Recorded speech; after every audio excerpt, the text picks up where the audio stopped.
Steve always remembered how Maddie used to look at him at the start of their relationship. Her smile was like an open book, ready to reveal her feelings. In the beginning, she seemed perfect to him, and he believed they were going to build their life together.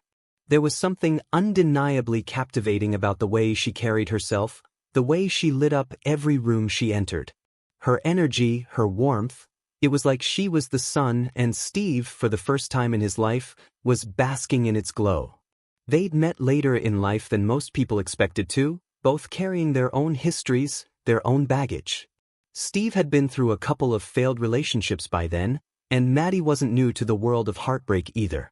But something about their connection felt different. It wasn't reckless, it wasn't the passion that burns out fast. It was steady, warm, comforting.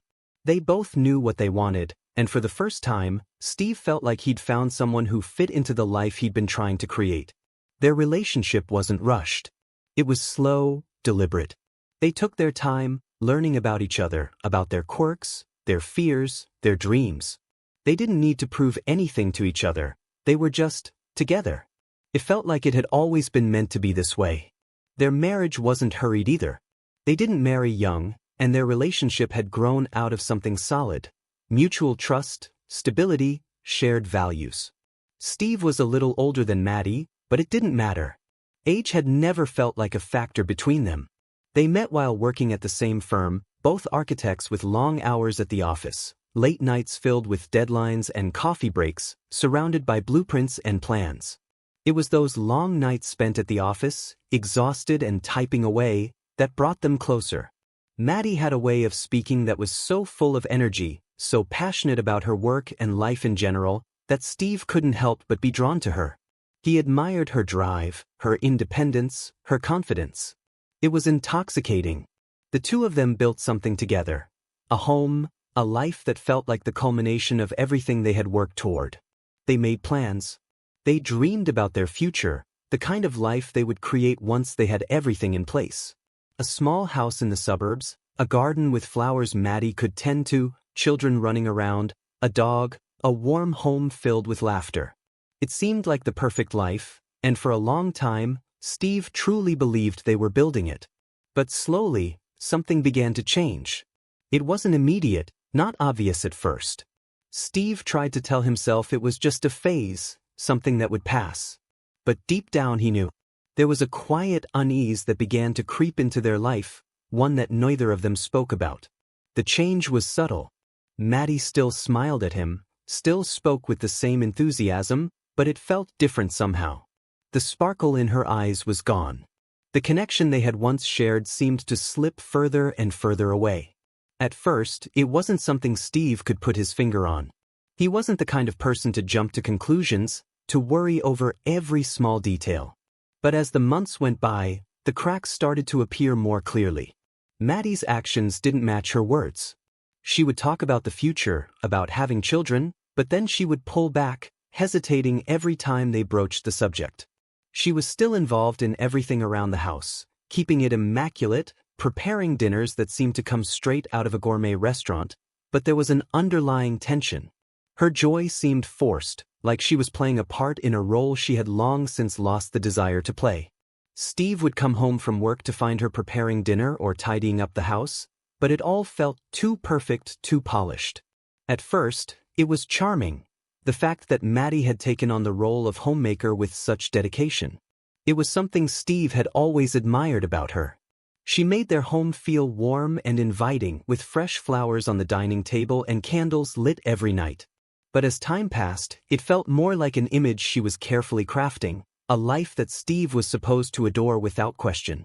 It was during moments like this, as he sat at the dinner table, watching her serve him a meal she'd spent hours perfecting, that Steve began to wonder if the life they were building was truly real. There was something artificial about it. The way Maddie smiled, the way she spoke about their future, it all seemed like it was rehearsed. Like she was trying to convince both herself and Steve that everything was fine when, in reality, the foundation of their marriage was beginning to crack. Steve couldn't help but feel as though Maddie was pulling away from him, but every time he tried to address it, she would smile that same reassuring smile, tell him everything was fine, that it was just the stress of life. And maybe, for a while, Steve believed her. He told himself that it was just a rough patch, that all marriages go through these phases. But there was something in the way she looked at him now that wasn't the same. It was almost as if she was looking at him with pity, as if she was the one who had figured everything out and he was just there. And then there were the other signs. The late nights at the office. The long hours she started to spend away from home, telling Steve that work was demanding more of her attention. She had always been passionate about her career, but now it felt different. It felt like she was avoiding him. Every time Steve tried to spend time with her, she would retreat into her work, her phone, or her own thoughts. There was no spark left in their conversations, no excitement in her voice when they talked about their future. It was like the woman Steve had married, the woman who had once looked at him with so much love, had faded away, leaving behind someone who seemed more distant and unreachable than ever before. He started to wonder if he had been blind all along. Had he been so focused on building a life with her that he hadn't seen the warning signs? Had he been too content, too wrapped up in the idea of their perfect life, to notice that it was slowly falling apart? And then there was the silence. The long, uncomfortable silences that would fill the space between them. It wasn't the kind of silence that spoke of comfort or peace. It was the kind of silence that made Steve feel like he was living with a stranger. They no longer shared inside jokes, no longer laughed together at the end of the day. Maddie was still there, physically, but emotionally, it was as if she had checked out. One evening, Steve came home later than usual after working a long day. He expected the house to be quiet, maybe Maddie curled up on the couch reading or watching TV. But instead, he found the door to the living room wide open, the lights dimmed. A faint glow from the streetlights outside illuminated the space. He stepped inside, expecting to find her, but the room was empty. The silence in the house felt unnerving. It wasn't the kind of silence he was used to, the kind that spoke of peaceful solitude. It was oppressive, thick, like the air was pressing down on him. He thought about calling out to her, but something in his gut made him hesitate. A feeling he couldn't shake, something that had been slowly creeping up on him for months now, settled deep in his chest. He felt that same quiet unease that had been gnawing at him. She wasn't in the living room. Was she upstairs? He took a deep breath and turned, heading toward the stairs. As he reached the landing, he heard a faint sound. It was Maddie's voice, but it was low and muffled, not the kind of sound that would come from a casual conversation. She was talking to someone. His first instinct was to dismiss it, but then a chill ran down his spine. He couldn't explain it, but something in the tone of her voice made him stop in his tracks. It wasn't the same voice he had grown used to over the years. There was something different about it. More flirtatious, less distant. Steve's heart started to beat faster as he approached the door to their bedroom. He didn't want to hear what he was already dreading.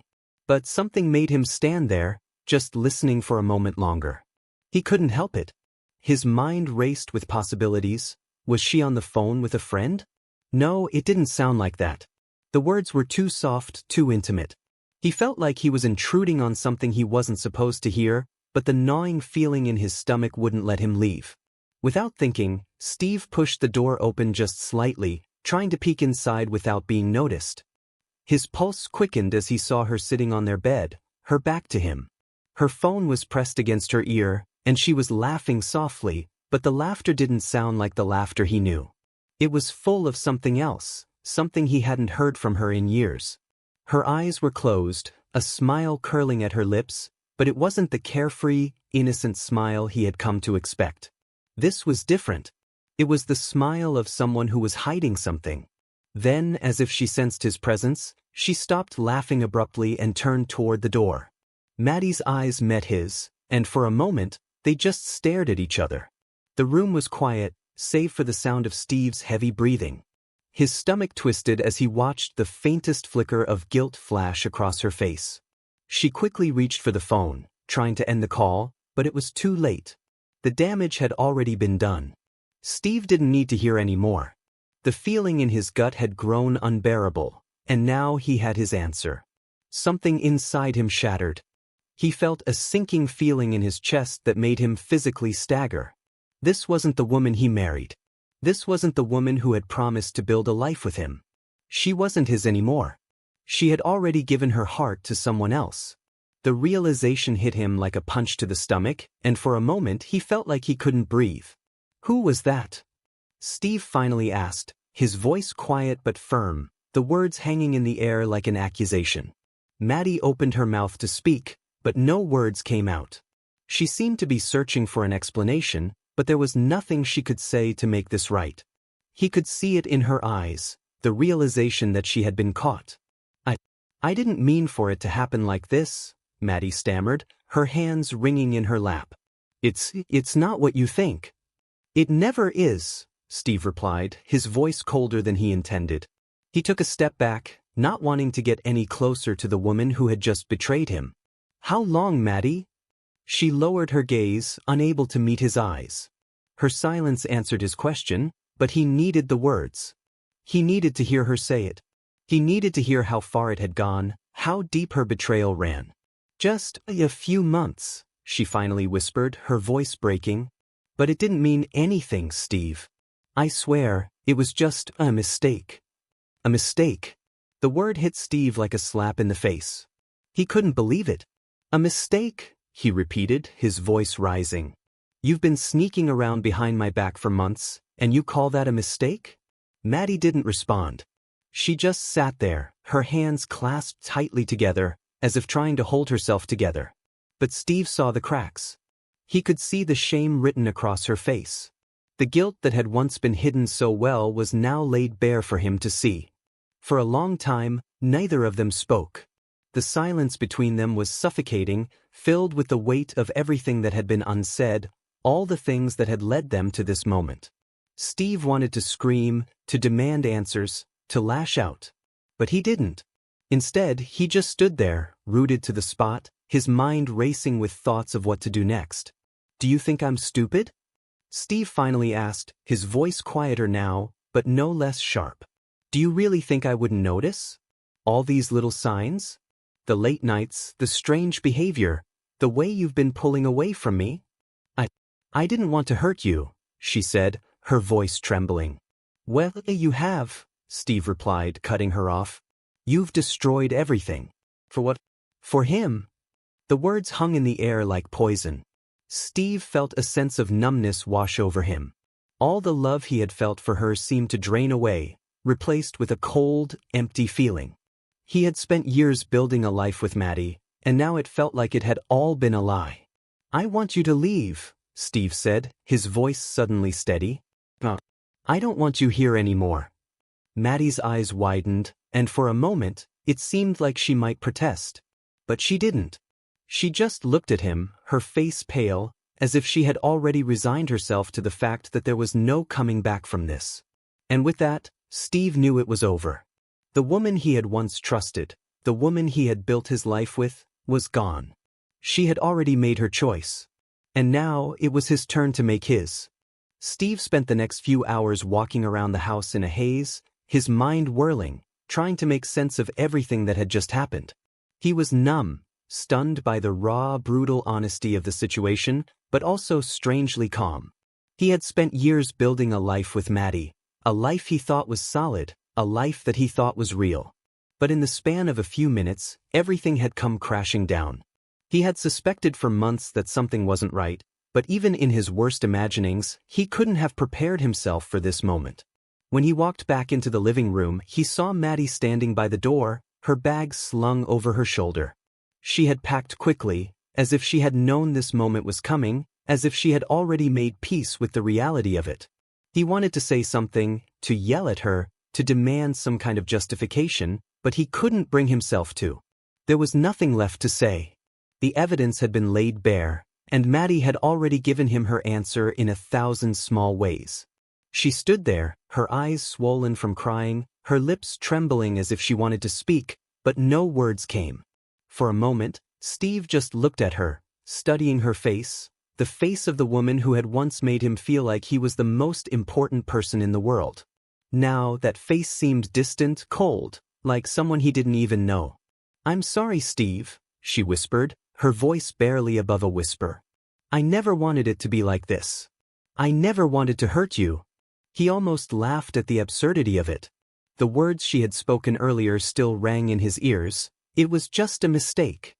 It seemed like a convenient excuse, a way for her to justify what she had done, to make it feel less real. But Steve wasn't buying it. A mistake would have been a one-time slip, something that could be forgiven. But this, what she had done, was calculated. It had been going on for months. "You didn't just hurt me, Maddie," Steve said, his voice steady, but with a sharpness to it. "You destroyed everything. You destroyed us." Her head dropped, her shoulders shaking as silent sobs racked her body. For a moment, Steve almost felt a pang of sympathy, but it quickly evaporated. Sympathy was a luxury he couldn't afford right now. He had to protect himself. The woman standing in front of him wasn't the person he had married. She wasn't the woman he had trusted with his heart. She had broken that trust, and once trust was broken, there was no going back. "I think it's time for you to go," Steve said, his voice now tinged with finality. He didn't need to say more. The words were clear. She had crossed a line, and now there was no coming back. Maddie nodded silently, her tears flowing freely now. She reached for the door handle, but before she could leave, Steve spoke again. "Where are you going to go?" His words were cold, distant. He didn't even know why he asked, but it felt necessary to hear it, to understand the gravity of what was happening. "I'll go to my sister's," Maddie replied, her voice barely above a whisper. "I'll figure it out." Steve didn't respond. There was nothing left to say. He watched as she left, the door clicking shut behind her with an eerie finality. He stood there for a long time after that, the sound of Maddie's departure echoing in his mind. The house, once filled with warmth, now felt cold, empty. He couldn't bring himself to sit down, to look at the familiar surroundings that had once been home. It felt like everything was changing too fast, slipping away from him in a way that he couldn't control. He had spent years building a life with Maddie, years dreaming about the future they would share. And now it was gone. In its place was an overwhelming silence, the kind of silence that made Steve feel like he was suffocating. He couldn't stay here anymore, not like this. This place, their home, had become a monument to everything he had lost. Steve knew he had to leave, but he didn't know where to go. The only thing he could think of was to get out of this house, away from everything that reminded him of Maddie and their broken marriage. He grabbed his keys from the kitchen counter and walked out the door, stepping into the cool night air. The streets were quiet, the only sound the soft crunch of his shoes on the gravel. He didn't know where he was going, only that he couldn't stay here. Not tonight. As he drove, his mind raced with thoughts of what had just happened, of the betrayal he had just uncovered. He couldn't stop thinking about Jack, the man Maddie had been seeing behind his back. He had seen the texts, the photos, and now he had a face to match the name. He had seen how Maddie smiled at him, how her whole demeanor changed when Jack was around. And now he knew the truth. She had fallen in love with someone else. She had chosen him over Steve. And for the first time, Steve felt like a fool. But as much as the betrayal hurt, as much as the pain of losing her stung, Steve knew he had to move forward. He couldn't stay in this state of limbo, consumed by anger and sadness. He had to take control. The idea of revenge began to form in his mind. He wasn't sure yet what he would do, but he knew that Maddie couldn't just walk away from this. She had hurt him, and now it was his turn to make her feel the consequences of her actions.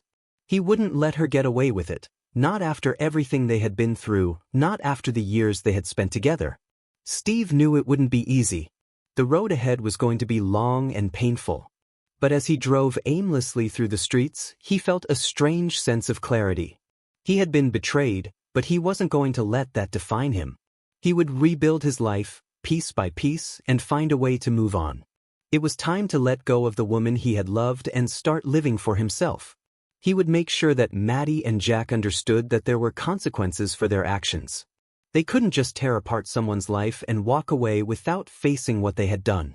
And so, as the night stretched on, Steve began to plot his next steps. It was the beginning of a new chapter in his life, a chapter filled with pain, but also with the promise of revenge and, eventually, redemption.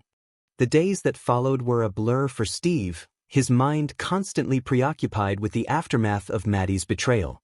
The anger that had burned brightly when he first discovered the affair began to settle into a cold, calculated resolve. It felt as though his entire life had been upended in a single night. The trust he had invested in Maddie, the plans they had made, all of it had been built on a foundation that was now shattered. But Steve was not the type to wallow in self-pity. No, he was a man who believed in taking control of his life, and now it was time to take control of the situation.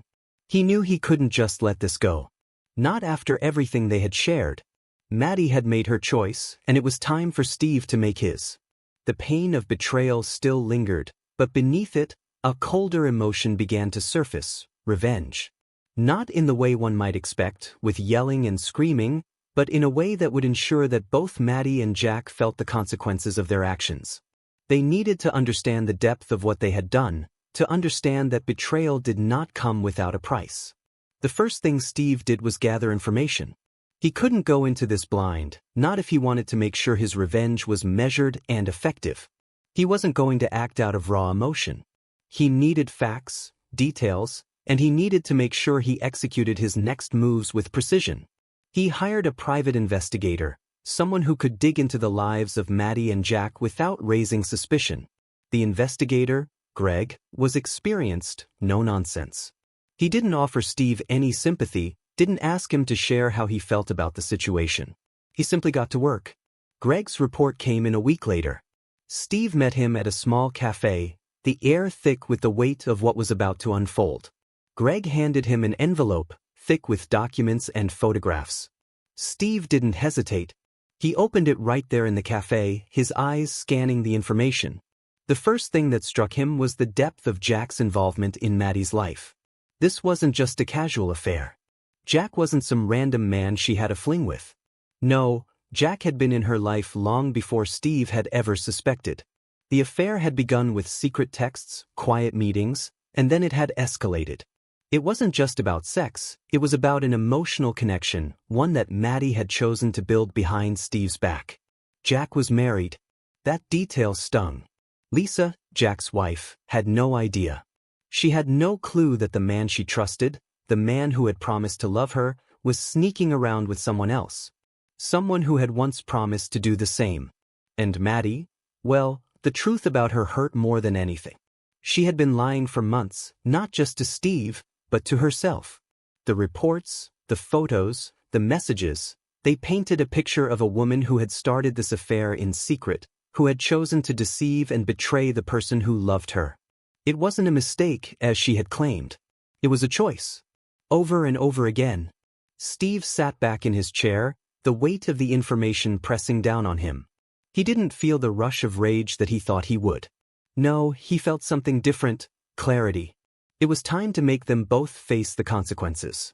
But Steve wasn't interested in the kind of revenge where he let his anger get the best of him. He wanted them to truly understand the impact of their actions, to feel the weight of what they had done, not just to him, but to themselves and to the people around them.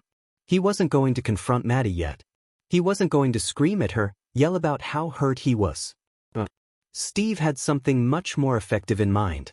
His first move was to visit Jack's wife, Lisa. She deserved to know the truth. She deserved to understand what had been happening behind her back. Lisa had no idea that her husband had been carrying on an affair. She thought their marriage was solid, that her husband was as dedicated to their life together as she was. Steve couldn't keep that from her. He found Lisa through mutual acquaintances and arranged a meeting. When she saw him, her face paled, the shock in her eyes clear. Steve didn't mince words. He handed her the envelope of evidence, the texts, the photos, everything. He watched her process the information, saw the disbelief in her eyes turn to hurt, and then to anger. It didn't take long before Lisa broke down, her tears flowing freely as the weight of the truth hit her. Steve didn't offer sympathy. He couldn't. This wasn't about him comforting her. It was about her knowing what had happened. She had the right to know. And now, she would have the chance to decide what to do with that knowledge. "You need to make him pay for this," Steve said quietly, watching her. "But that's not my fight. It's yours now." Lisa nodded, her face filled with pain but also a newfound clarity. She left, and Steve didn't follow. The deed was done. She knew the truth, and now it was her turn to handle the fallout. But Steve wasn't done yet. He still had Maddie and Jack to deal with. Lisa had been the first step, the catalyst. The next step was making sure that Maddie and Jack understood the full consequences of their betrayal. He didn't go after them immediately. He let a few more days pass, letting the tension build, letting them both stew in the uncertainty of not knowing when or how Steve would strike back. The worst kind of revenge, he realized, was making them wait. Finally, he made his move. He called Maddie. "I think we need to talk," he said, his voice calm, measured. The words sent a shiver down his spine. This wasn't going to be a confrontation. This wasn't about screaming at her. It was about one thing: making her feel the consequences of her actions, making her realize that she couldn't just walk away without paying for what she had done. When she arrived, Steve didn't greet her with anger. He didn't shout. He simply handed her a folder, the same folder he had handed Lisa. The photographs, the texts, the proof. Maddie took one look at the folder and then looked at Steve. She opened her mouth to speak, but no words came out. Her face was a mask of shock, of guilt, of fear. "I'm done with you," Steve said, his voice unflinching. "But I'm not done with this. You've broken everything we had. And now, you're going to live with the consequences." She opened the folder, her hands trembling as she took in the evidence. Her eyes flitted over the pages, the reality of what she had done sinking in. She had nothing left to say. Steve didn't need her apology. He didn't need her to explain herself. What he needed was the satisfaction of knowing that she would never forget the pain she had caused. The life she had tried to craft in the shadows was no longer hers to hold. "I'll be taking the house," he said, the final words hanging in the air. "And everything else. I'll leave you with what's left. And trust me, it won't be enough." Maddie didn't argue. She didn't fight. She left. And as Steve watched her go, he felt a strange sense of peace settle over him. The pain wasn't gone, not completely. But it was no longer something he would carry with him. He had taken control. He had made them pay. And now, it was time for him to rebuild his life.